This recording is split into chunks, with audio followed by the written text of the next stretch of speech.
Здравейте! Вие сте с история Амор Меос. Аз съм Габриела, вашият гид из дълбините на историческото познание.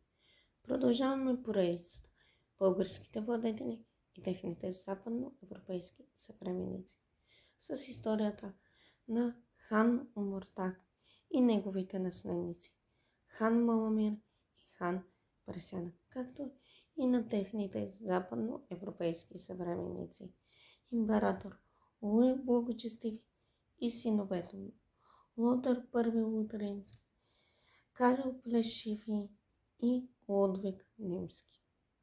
Започваме разказа с българския владетел хан Омуртаг. Хан Омуртаг е известен с няколко неща. Първото е, че военачалник по това време нямало владетел, който да не е водил поне една битка през живота си. Ако имало такова, спеним някакви изключения. Така, хан Омуртаг воюва, както може би предполагали, с Византия. Византия вече няма враг на България, въпреки че неговия предшественик хан Крум разгромява византийската войска, пленява императора, убива го и се прави чаша от неговата глава. Това не спира империята да търси мъст и да нападне отново България. България и Византия са в война. Този път войната е спечелена от Византия, защото тогавашният византийски император решава да направи маневра, решава да нападне България по море. България е съставена от номадски народ, който е свикнал да воюва на кон, а не на лодка, и няма силен флот. Лъв Пети арменец решава да нападне България по море, през Черно море и на север влиза в българска територия, нападани равно в Гърция и им побеждава. Това принуждава българския владетел да се съгласи на мир. Мирният договор е подписан и това, което е важно за този мирен договор е, че е сключен за 30 години. Датата на подписване на мирния договор не се знае, но това се е случило през 816 година. 2 години по-късно хан Омуртаг е въвлечен в нов военен конфликт, този път на север. Северната част на България е била населявана от славяни. Както знаете, по време на Първото българско царство в България са живяли българи и славяни. В началото те са воювали и след това са сключили някакво съглашение помежду си и са почнали да живеят сравнително мирно и да населяват една територия и да правят една държава. Славяните са си имали свой език, за писменост има спорни въпроси дали са имали писмено и са си имали всъщност свои управители и свои религия. За закони говорихме миналия път. Хан Крум поставя първата стъпка по уеднаквяване на двете племена, на славянските и на българските, и централизация на държавата със създаването на първите български писмени закони, които са били еднакви както за българи, така и за славяни. Така, какво исках да разкажа за славяните? Славяните, както казваме, не са национални северната част на България. Те са били вързани с някакви договорни отношения, колко устни, колко писмени. Това е друг въпрос, по-скоро устни, с българите, но не са се чувствали част от България. Не са били длъжни да бъдат част от България. Те са били самостоятелна единица. И затова през 818 година решават, че ще напуснат българската държава и ще се търсят късмена на север в Франкската империя. Те отиват в двора на Луи Благочестиви и му се предлагат съвесани. Това обаче е много безхарактерен владетел и не взима решение да не ги иска на своята територия и не. Хан Омуртаг му изпраща пратеници, с които моли да му бъдат върнати блудните синове, само че той отказва. Той отказва да ги върне. Той отказва да вземе решение, ако трябва да бъдем най-честни и най-достоверни. Това принуждава българския хан Омуртаг започне да се търси своите будни синове. Това, което пропуснах да ви кажа е, че славяните са различни племена и не всички славяни са хукнани на север. Само 3 племена и това са тимочани, абутарити и браничевици са будните синове, които решават да ходят на север в Франкската империя и които хан Омуртаг тръгва с войската на кони да си прибира. Защото Уи Благочестиви, както казах, не му е върнал славяните, затова хан Омуртаг нахлува в Франкската империя и стига до столицата на Франкската държава. Спряне този победоносен ход, който има българската войска, е спряна от синовете на Уи Благочестиви, които са били по-воинствено настроени, които са били по-волеви, които са решени да защитят своята държава и са се намесили в този военен конфликт. Лудвиг Немски и Лотър, първи лотарингски, спират нашествието на българите и връщат българските войска и славяните отново на Балканите. По този начин този инцидент може да се разграничи и този конфликт е бил решен. Хан Омуртаг е известен и с своята мирна дейност. Той е наречен хан Омуртаг строителя, защото решава, че вече ще се строи с камък, сградите няма да са от дърво, ще бъдат по-устойчиви на природни катаклизми, на нападения, на пожари, на бедствия. Другото нещо, което решава, това е много важно решение, е, че градовете ще бъдат укрепени с крепостни стени, оградени с стена. Това е нещо ново за България, защото по това време България няма крепостни стени. Българите са номадски народ. Те нямат нужда от крепостна стена, защото не се задържат дълго на едно място. Само че след толкова много войни и нападения, българският владетел решава, че е време да укрепи градовете с крепостни стени.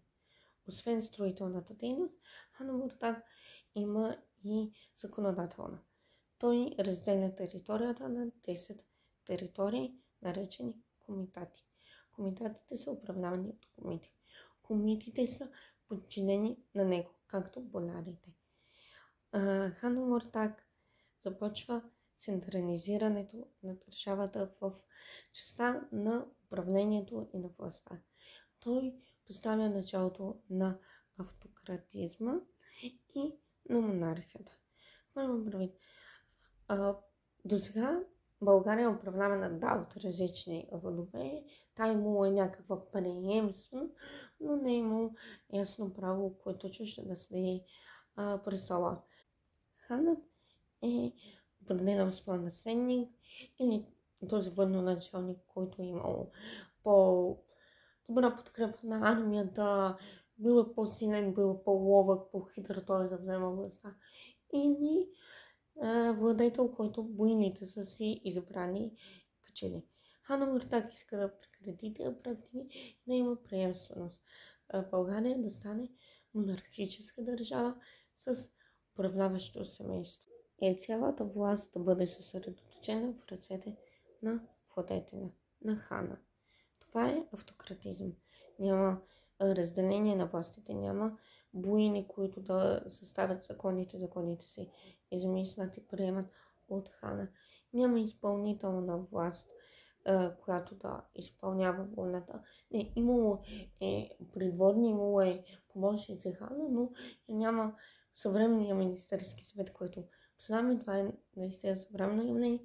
Такова нещо в средновековието не е имало. Не е имало и съдебна власт. Властта е била пълно съсредоточена в ръцете на хана. Той измислил законите, той ги е приемал, той е решавал, ще се води на война, той е решавал дали ще се вдигат данъците. След управлението на този велик български владетел хан Омуртаг, на престола се възкачва неговия син хан Маламир. Той е известен с две неща. Че се опитва всячески да откаже брат си и на работа от християнството и да го върна ново към езическите практики и езическите богове.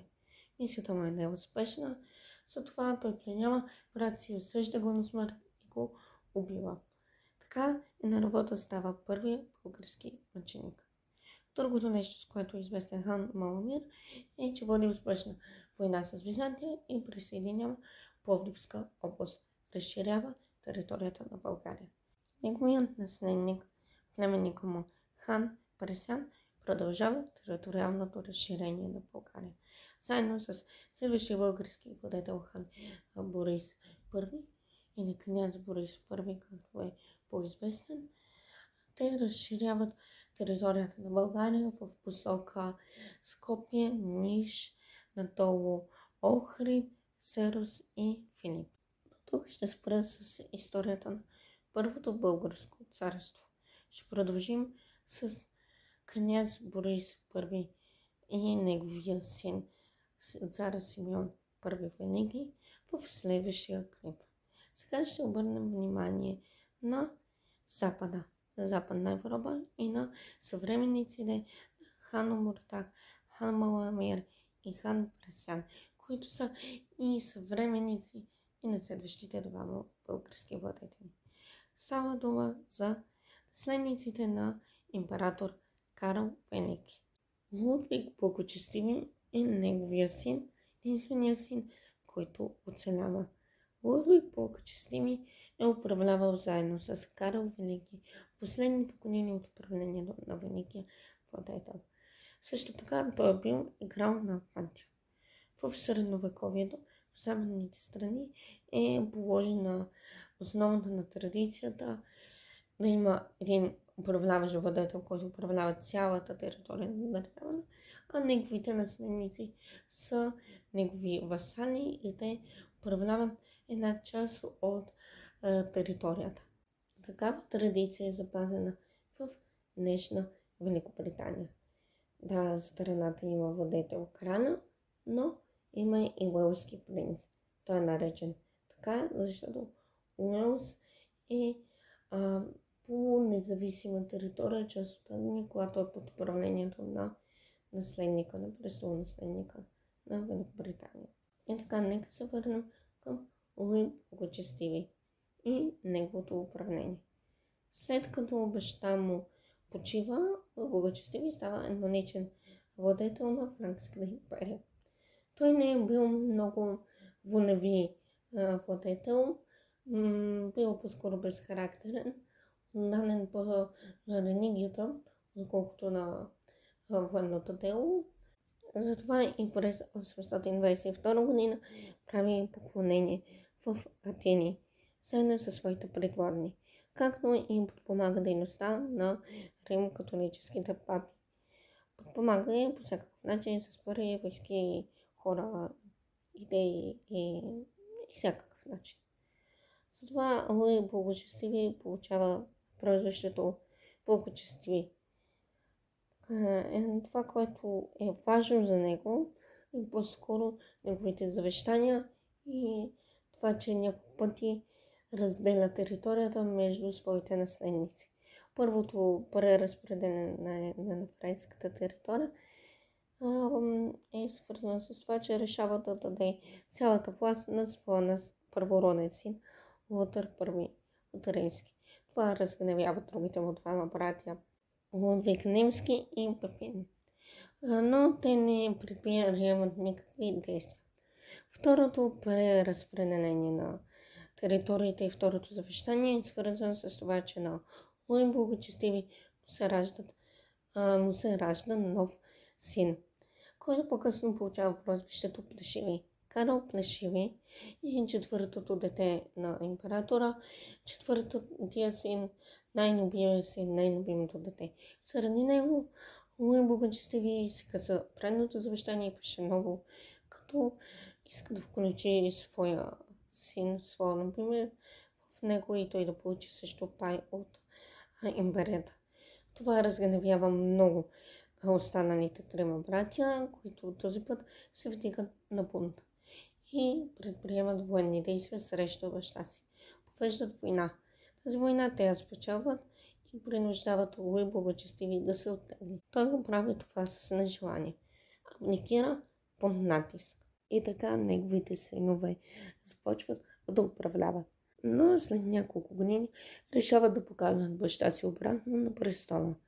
Луи Благочестиви се възвръща на трона и отново управлява.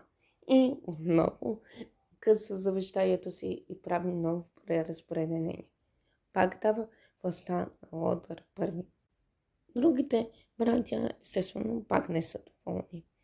Но тяхното недоволство се изразява във война, която избухва след смъртта на Луи Благочестиви. Братята водят война. Война за територия, война за власт. Този конфликт приключва с подписването на Вердианския мирен договор през август 843 година. С този мирен договор се поставя началото на 3 отделни франкски държави. Те са били част от Франкската империя. Тримата братя решават да се поделят територията, като я разделят на сравнително еднакви по големина части, като западната франкска държава е дадена на Карл Плешиви. Тя е прародител на съвременна Франция. Източната франкска държава е дадена на Лудвиг Немски, територията на съвременна Германия. Не мога да кажа, че съвременна Германия е пряк наследник на Лудвиковата държава, може би, но за сигурност е на същата територия. И третата франкска държава, това е централната. Тя е дадена на Лотър I Лотарингски и обхваща територията на съвременна Италия. Дали съвременна Италия е пряк наследник на Римската империя или после на Лотарингската държава на Лотър I, не мога да кажа. Имам познати италианци, някои от тях казват, че Римската империя няма нищо общо с съвременна Италия. Може би, ако ги попитам и за Лотър I, също ще кажа, че няма нищо общо. Това са някакви северни немско-френски племена, които са дошли на полуострова, на италианския полуостров.